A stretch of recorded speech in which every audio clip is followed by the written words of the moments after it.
জুলাই সনদকে সংবিধানের ওপর না রাখাও সংখ্যানুপাতিক প্রতিনিধিত্ব পদ্ধতিতে দ্বিমত পোষণ করে জাতীয় ঐক্যমত্য কমিশনে খসড়ায় লিখিত মতামত জমা দিয়েছে বিএনপি।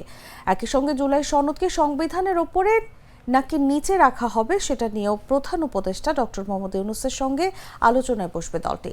শীঘ্রই এই আলোচনায় বসবেন বিএনপির দায়িত্বশীল নেতারা। দলটির নির্ভরযোগ্য সূত্রে তথ্য জানা গেছে, কোনো রাজনৈতিক সমঝোতার দলিল সংবিধানের উপরে স্থান পেতে পারে কিনা এমন প্রশ্ন তুলে বিএনপি বলছে, জুলাই সনদকে সংবিধানের উপরে প্রাধান্য দেওয়া হলে খারাপ নজির তৈরি হবে।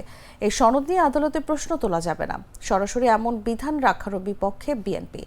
সূত্র জানায়, জাতীয় ঐক্যমত্য কমিশনের পক্ষ থেকে মতামত চেয়ে জুলাই সনদের যে পূর্ণাঙ্গ সমন্বিত খসড়া রাজনৈতিক দলগুলোর কাছে পাঠানো হয়েছিল, যুগপৎ আন্দোলনের মিত্রদের সঙ্গে আলোচনা এবং পুঙ্খানুপুঙ্খ বিচার বিশ্লেষণের পর তার উপর লিখিত মতামত দিয়েছে বিএনপি।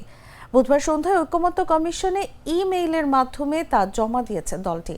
যদিও এর আগে একটি সূত্র জানিয়েছিল 21 আগস্ট জুলাই সনদ জমা দেবে বিএনপি।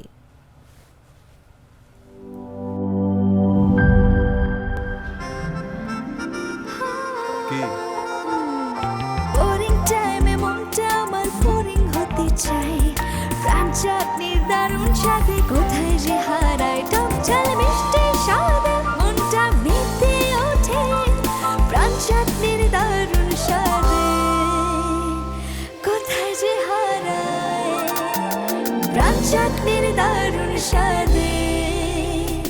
প্রাণ চাটনি, স্বাদের জাদু।